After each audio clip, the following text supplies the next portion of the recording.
We're going to continue looking at the story of Ruth this week.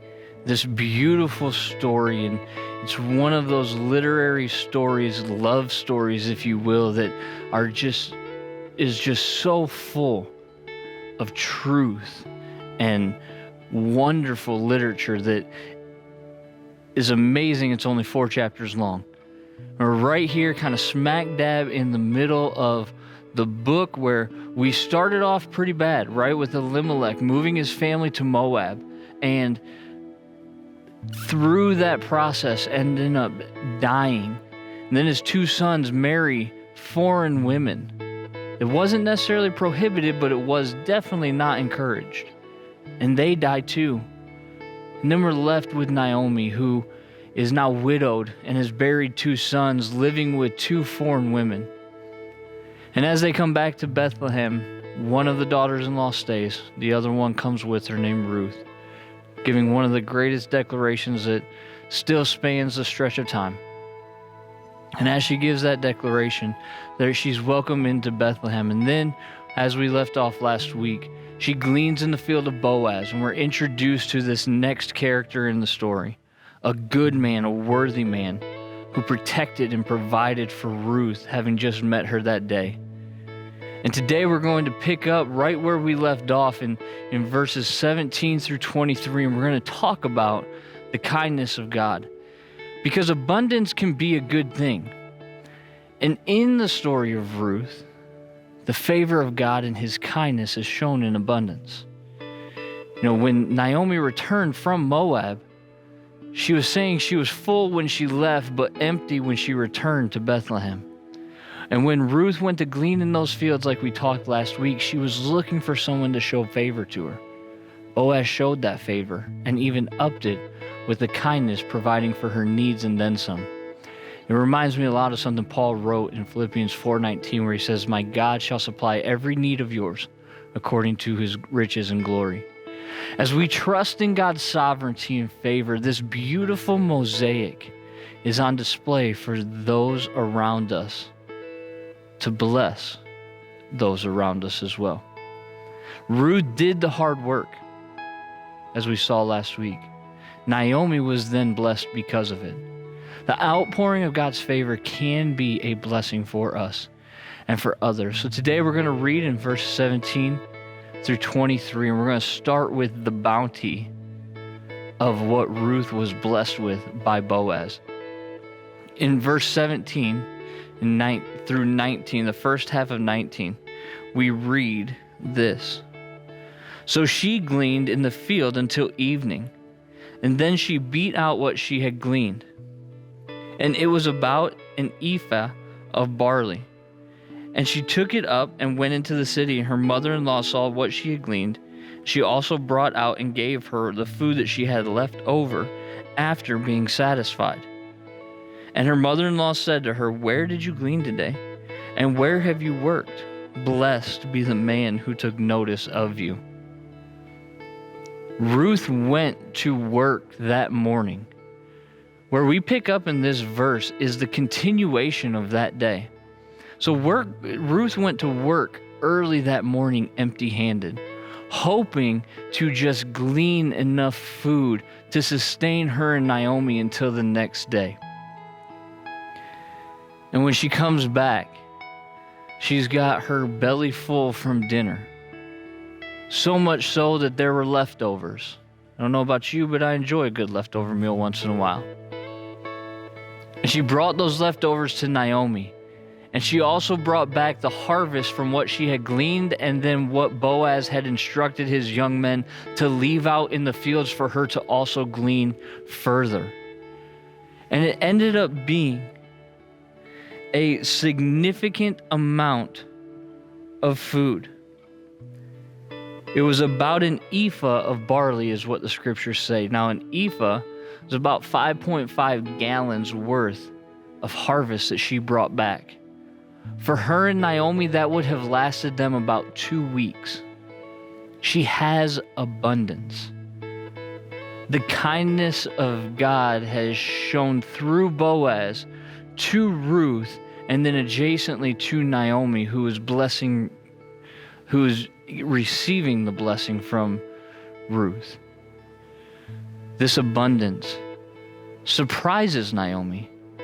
In the first half of verse 19, she hands the harvest over to Naomi. And Naomi just kind of questions her like, well, where did you glean today? Where did you work today? Blessed is the man who took notice of you. There's a significant shift here kind of in the emotions that Naomi is feeling, because Ruth has come back with all of this food for them. Remember back, we said that the big problem here in the book of Ruth, specifically for Naomi, is that she has a financial need. She also has a family need. This financial need is being met. We knew that God had touched the fields of Bethlehem and provided food for them amidst harvest. But now it's becoming more personal to Naomi, because now God has provided enough food in one day for 2 weeks for them to be sustained. So Naomi asking these questions really leads Ruth to an answer that I'm not even sure Naomi was ready for. Because now the story, if it's getting ratcheted up a little bit in this moment, it's about to soar to new heights. Because now we have this financial need that's met.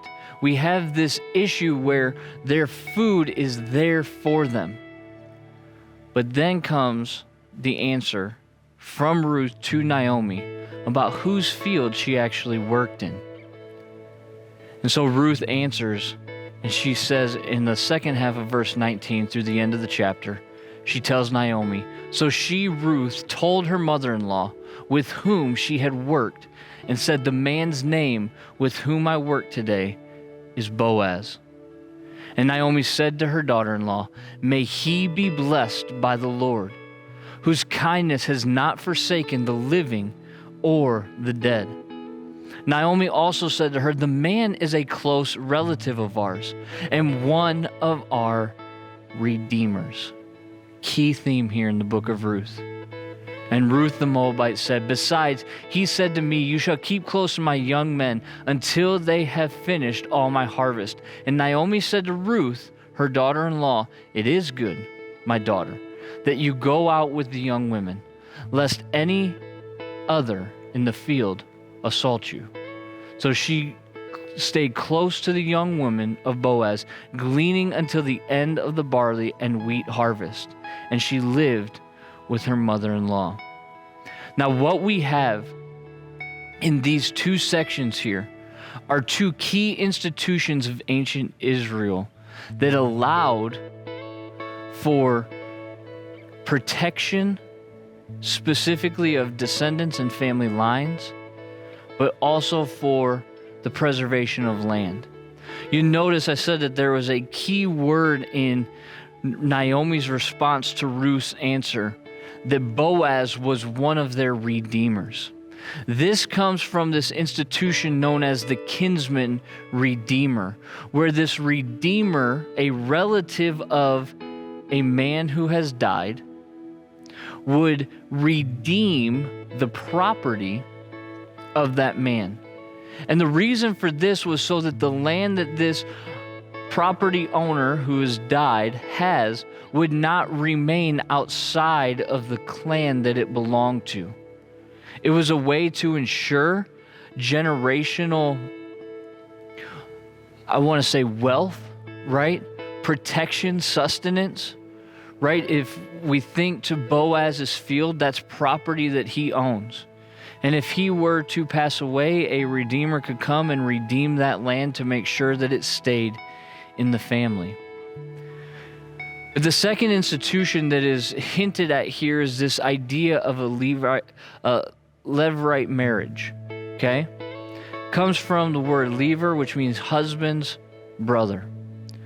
And Naomi hinted towards this in her request that she made a few lessons ago to her daughters-in-law, where she basically lays out for them, I have no husband. I'm too old to have a husband. And if I were to have a husband and have a child by him, would you be able to wait and not marry so that we could carry on the family line? In ancient times, this is very important that your name not be wiped from the face of the earth. That's why a lot of focus was placed on male heirs. And so in a levirate marriage, what would happen is if a husband of a wife died, the closest relative to them would then marry that wife, conceive a male heir through her, and then that male heir would carry on the dead ancestor's name. And in this situation, this is what's being hinted at here. We have this Moabite woman who is living in Bethlehem, who is unable to carry on her husband and Israelites' name because they did not have children. As we mentioned a few lessons ago, in this sovereignty of God, he had closed the wombs of Orpah and Ruth to further the story that we are knee-deep in now. And so as this kinsman redeemer and levirate marriage institutions are hinted at in this second chapter of Ruth, it points to a much bigger story than even what's happening or occurring in Bethlehem. See, that word redeemer is one that we often use for Jesus Christ. And Boaz in the book of Ruth is not God, let's be very clear.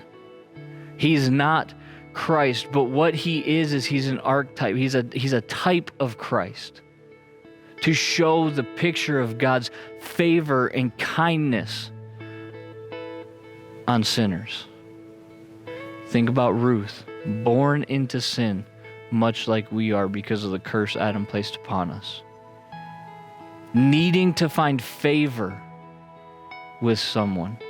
And she does in the man of Boaz. So too do we need to find favor, and we do through the kindness of God's Redeemer in Jesus. There's no more beautiful picture than this imperfect piece of the mosaic that continues to be put into place to show the beautiful picture of God's redemption of mankind. Ruth has experienced it in the fields of Boaz. My prayer is that we would experience it in the fields of our lives. That God's kindness, that his favor, that this mosaic of sovereignty that he's winding together and putting into place will create for us a picture of beauty, of grace, of forgiveness of sins, all found in one man, and his name's Jesus Christ. The story's about to get even more interesting next week. And I look forward to this beautiful picture of a romance that's about to be budding, actually showing and creating in us and for us the wonderful, wonderful picture of God's salvation. Until next time.